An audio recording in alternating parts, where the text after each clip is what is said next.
23 জানুয়ারি শুক্রবার, যেদিন শেখ হাসিনার অডিও রেকর্ড বাজিয়ে শোনানো হলো ফরেন করেসপন্ডেন্টস ক্লাবে নয়াদিল্লিতে, সেদিন ভারতীয় গণমাধ্যম দ্য প্রিন্টকে একই দিনে দেয়া একটি সাক্ষাৎকার।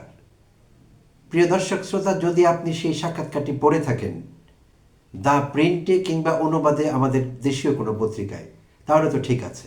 যদি আপনি না পড়ে থাকেন, তাহলে সেখানে হাসিনা যেই সাক্ষাৎকার দিয়েছেন, সাক্ষাৎকারের একটি অংশ আপনাকে নড়ে চড়ে বসতে সাহায্য করবে, বাধ্য করবে আসলে নড়ে চড়ে বসতে।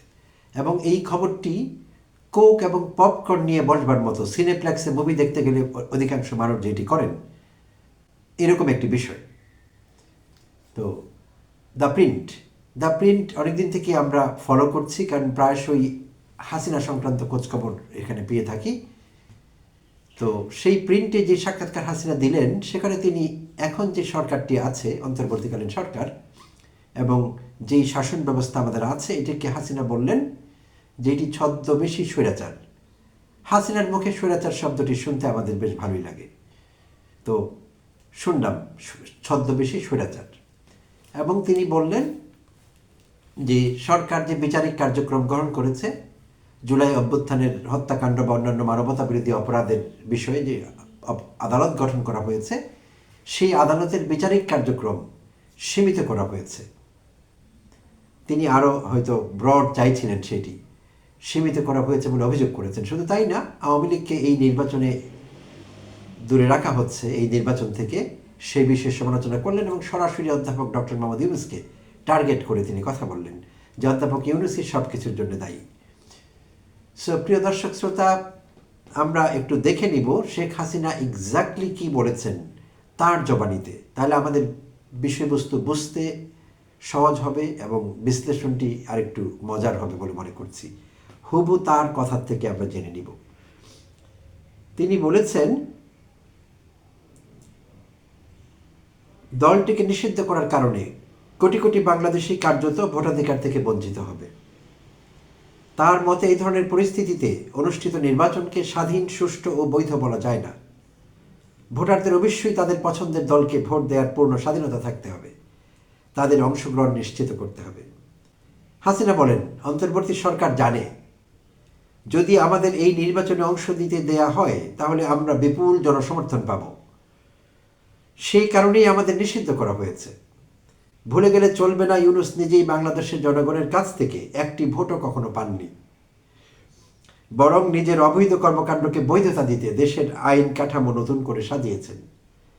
শেখ হাসিনা এক পর্যায়ে বলেন, তার সরকারের বিরুদ্ধে যখন আন্দোলন চলছিল, তখন তিনি বুঝতেই পারেননি চরমপন্থী উপাদানগুলো আন্দোলন দখল করে নিয়েছে। আমরা সেই সময়কার ঘটনা তদন্তের উদ্যোগ নিয়েছিলাম, কিন্তু প্রফেসর ইউনূস ক্ষমতা এসে তা বাতিল করে দেন। এই সিদ্ধান্তই হচ্ছে মূলত আন্দোলনের পেছনের উদ্দেশ্য। এখানে তিনি বিদেশি হস্তক্ষেপের প্রসঙ্গ টেনে আনেন। দেশের আইনশৃঙ্খলা পরিস্থিতি প্রসঙ্গে হাসিনা অবিলম্বে সাংবিধানিক শাসনের পুনঃপ্রতিষ্ঠা এবং সব দলের অংশগ্রহণের স্বাধীন ও সুষ্ঠু নির্বাচন আয়োজনের দাবি জানান। যাতে আইনশৃঙ্খলা পরিস্থিতির অবনতি আর না ঘটে, তার মতে আমরা যে সহিংসতার সাক্ষী হচ্ছি, তা হলো নির্বাচিত নয় এমন এক প্রশাসনের সরাসরি ফসল, যার কোনো জনপ্রিয় ম্যান্ডেট নেই, যা কিনা আমাদের রাজনীতিকে চরমপন্থী গোষ্ঠীর হাতে যেতে দিয়েছে। সংস্কার আনার বদলে অন্তর্বর্তী সরকার চরমপন্থী গোষ্ঠীগুলোকে ক্ষমতাসীন অবস্থানে উন্নীত করেছে। আজকের বাংলাদেশে আইনশৃঙ্খলার কোনো ছায়াই নেই। সরকার নিয়মিতভাবে সহিংসতার বিরুদ্ধে দৃঢ় পদক্ষেপ নিতে ব্যর্থ হয়েছে। হাসিনা বলেন, ধর্মনিরপেক্ষতা, বৌদ্ধবাদ এবং গণতান্ত্রিক মূল্যে প্রতিষ্ঠিত হয়েছিল বাংলাদেশ। জামায়াত ইসলামী ও অন্যান্য চরমপন্থী গোষ্ঠীর পুনর্বাসন আমাদের দেশের মূল কাঠামোর জন্য হুমকি। হাসিনা বলেন, এটি কোনো তাত্ত্বিক উদ্বেগ নয়, ইতিমধ্যে তা দৃশ্যমান। তিনি আবার উল্লেখ করেন, জামায়াতের উত্থানের সঙ্গে সঙ্গে ঐতিহাসিক সত্যের ইচ্ছাকৃত ক্ষয় হয়েছে।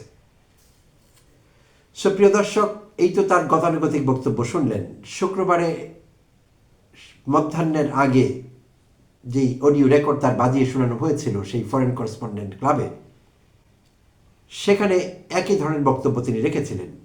সেইটি নিয়ে এপিসোড বানিয়েছিলাম এবং সেই বক্তব্যে সকলেই খুব চোখ রাখছিলেন, বাংলাদেশ থেকেও এবং ভারত থেকেও অনেকেই, এবং সেখানে যেটি দেখা গেল তার বক্তব্য বরাবরের মতোই গতানুগতিক, এবং তিনি কোনো দুঃখ প্রকাশ করেননি, কোনো অনুতাপ নেই, অনুশোচনা নেই, দুঃখ প্রকাশ নেই, কিছুই নেই।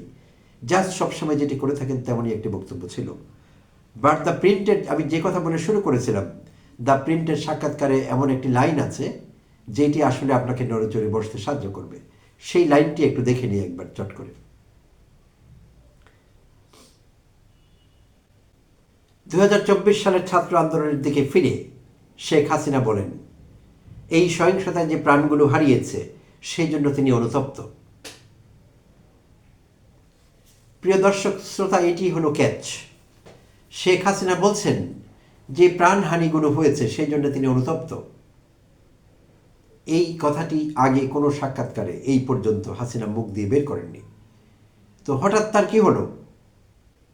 180 ডিগ্রিতে ঘুরে গিয়ে সেই গণহত্যার দায় নিলেন, অনুতপ্ত।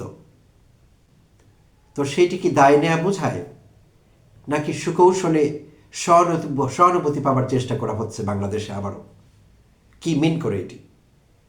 তো যারা আমাকে দেখছেন এবং শুনছেন, দয়া করে কমেন্টে জানাবেন আপনার কাছে এটি কি মিন করে। এই যে হাসিনা বললেন আমি অনুতপ্ত গণহত্যার জন্য, গণহত্যা বলেননি, যে প্রাণহানিগুলো হয়েছে সেগুলোর জন্য আমি অনুতপ্ত।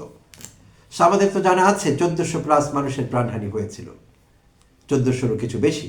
যদিও সরকারি হিসেবে এটি জাতিসংঘের স্বাধীন তদন্ত রিপোর্টের কথা বলছি, আর অন্তর্বর্তীকালীন সরকারের হিসেব কিন্তু আলাদা, হাজারেরও নিচে দেখানো হয়েছে। তারা হয়তো বের করতে পারেনি, বাট জাতিসংঘ ঠিকই বের করেছে, 1400+ বলা হয়েছে। তো এখন শুক্রবারে একই দিনে যে অডিও রেকর্ড তার আমরা শুনলাম, সেখানে তিনি আবার দাবি করছিলেন জাতিসংঘের আরেকটি তদন্তের কমিটি, নতুন তদন্ত রিপোর্ট তদন্ত কমিটি। তো ইতিমধ্যে যেই আমি 1400 হিসেব দিচ্ছি সেটি আপনারাও জানেন, এটি কিন্তু জাতিসংঘেরই তদন্ত কমিটির ফল রিপোর্ট। তো এখন তিনি বললেন তিনি অনুতপ্ত। আসলে কি তাই? কি বোঝাচ্ছেন তিনি? তার অন্য কোনো কর্মকাণ্ডে 5 আগস্ট পরবর্তী সময়ে যখন থেকে তিনি ভারতে আশ্রয় নিলেন, একটি দিনও কি ছিল যে তিনি বাংলাদেশকে অস্থিতিশীল করবার জন্যে যা করণীয় তা করেননি? একটি দিনও কি এরকম পাস হয়েছে? এবং হাসিনা একা না, সঙ্গে যুক্ত হয়েছে মোদী সরকার। নরেন্দ্র মোদী সরাসরি মদত দিচ্ছে, ভারতীয় ডিপ স্টেট তার সঙ্গে আছে আগাগোড়াই। তো একটি দিনও তো আমরা অতিবাহিত করতে পারিনি যে হাসিনার কোনো বিবৃতি আসেনি, হাসিনা কোনো কলকাঠি নাড়েনি বাংলাদেশের পরিস্থিতিকে অস্থিতিশীল করবার জন্যে। এমন তো একটি দিনও হয়নি, একটি দিনও ঘটেনি এরকম। তো সেই হাসিনা যদি এখন হঠাৎ করে বলেন তিনি অনুতপ্ত, এবং তিনি আবার বলছেন যে আওয়ামী লীগকে বাদ দিয়ে নির্বাচন সেটি কোনোভাবে সুষ্ঠু হবার কোনো লক্ষণ নেই এবং সুষ্ঠু হবে না, অবাধ ও নিরপেক্ষ নির্বাচনই পারে বাংলাদেশের পরিস্থিতিকে স্বাভাবিক করতে। হাসিনার মুখে কেমন লাগে শুনতে এগুলো? এত বড় প্রহসন কি হয় পৃথিবীতে? পরপর 3টি নির্বাচন, 14, 18 এবং 24, 3টি নির্বাচন। 3টি নির্বাচন হলো প্রহসনের নির্বাচন, যে নির্বাচনে একটি মানুষ ভোট দেয়নি। আমরা কুকুর বিড়ালের লাইন দেখেছি, ভেড়া ছাগল ঘুরতে দেখেছি ভোট কেন্দ্রগুলোতে। তো সেই নির্বাচন করেছিলেন হাসিনা, আর তিনি বলছেন সুষ্ঠু নির্বাচনের কথা। তার মুখ থেকে আমাদের শুনতে হচ্ছে সুষ্ঠু নির্বাচন, অবাধ ও সুষ্ঠু নির্বাচন এবং অংশগ্রহণমূলক নির্বাচন, এবং এইটি ছাড়া নাকি আমাদের কোনো বিকল্প নেই। এবং সেই নির্বাচন অধ্যাপক ইউনূসের সরকারের কাছ থেকে পাওয়া যাবে না, বর্তমান ইসি সেই নির্বাচন দিতে পারবেন না। তার অডিও রেকর্ডে আমরা সেগুলো শুনেছিলাম। তো অডিও রেকর্ডের বেশিরভাগ কথাই দ্য প্রিন্টকে দেওয়া সাক্ষাৎকারের সঙ্গে মিলে গিয়েছে। যা কিছু এখানে পৃথক আছে, ব্যতিক্রমী যা তিনি এখানে বলেছেন সেটি হলো জাস্ট ওই লাইনটুকু, যে প্রাণহানি ঘটেছে সেই জন্য তিনি অনুতপ্ত।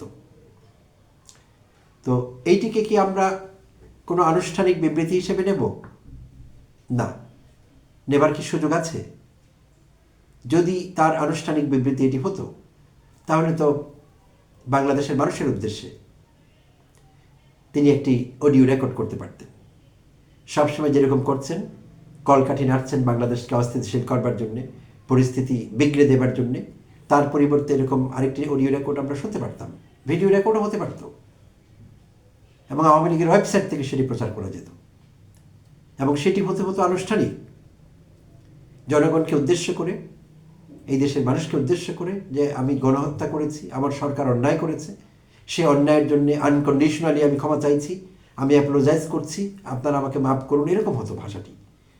তো ভারতীয় গণমাধ্যমের কাছে দেওয়া এবং তার পছন্দের দেশে থাকা, তিনি এখন পছন্দের দেশে আছেন, পছন্দের দেশের পছন্দের গণমাধ্যমে দেয়া সাক্ষাৎকার, জাস্ট ছোট্ট কয়েকটি শব্দ, আমি অনুতপ্ত। এটি কি যথেষ্ট? হাসিনা যা করে গিয়েছেন, এখনও যা করছেন, এবং হাসিনা পুরো দেশের সার্বিক পরিস্থিতি যেভাবে যতটা খারাপ করেছেন, সেটি কাটিয়ে উঠতে বাংলাদেশের কত যুগ লাগবে? তো এই উত্তর হয়তো হাসিনার কাছেই আছে। তা আমরা জানি না আগামী দিনে হাসিনার কাছ থেকে আমরা কি আচরণ আশা করতে পারি, কি বক্তব্য আশা করতে পারি। এইটিকে কেন্দ্র করে হাসিনা ভবিষ্যতে কোনো আনুষ্ঠানিক অ্যাপোলজি দিতে চাইছেন কিনা জানি না, এটি সেইটির একটি ট্রেলার কিনা বা টিজার কিনা। আমাদের হাসিনা হয়তো টেস্ট করছেন যে এরকম একটি সফট অ্যাপোলজি দিয়ে দেখি, বা অ্যাপোলজি দেবার ভান করে দেখি বাংলাদেশের মানুষ কীভাবে রিয়্যাক্ট করে। এই জন্যই হয়তো তিনি এই কয়েকটি শব্দ উচ্চারণ করেছেন। বাট এটিকে চূড়ান্ত বিচারে তার কোনো আওয়ামী লীগের পক্ষ থেকে বা তার পক্ষ থেকে অফিসিয়াল অ্যাপোলজি ভাববার আমাদের কোনো কারণ নেই। আমরা বুঝতে পারছি না যে কেন নিতে হবে। বিষয়টা কিন্তু তাই আসলে। সো মতামত জানাতে ভুলবেন না। আপনারা কি ভাবছেন, আপনাদের কি প্রতিক্রিয়া আমি জানবার জন্য অপেক্ষা থাকবো। নিশ্চয়ই জানাবেন এই বিষয়টিকে আপনারা কিভাবে দেখছেন। নতুন কোনো ষড়যন্ত্র, নতুন কোনো ফাঁদ? খুব তাড়াতাড়ি আমরা জানতে পারবো এই বিষয়ে আশা করছি। সুপ্রিয় দর্শক, অসংখ্য ধন্যবাদ এবং শুভকামনা জানবেন। আবারও কথা হবে খুব তাড়াতাড়ি অন্য কোনো এপিসোডে।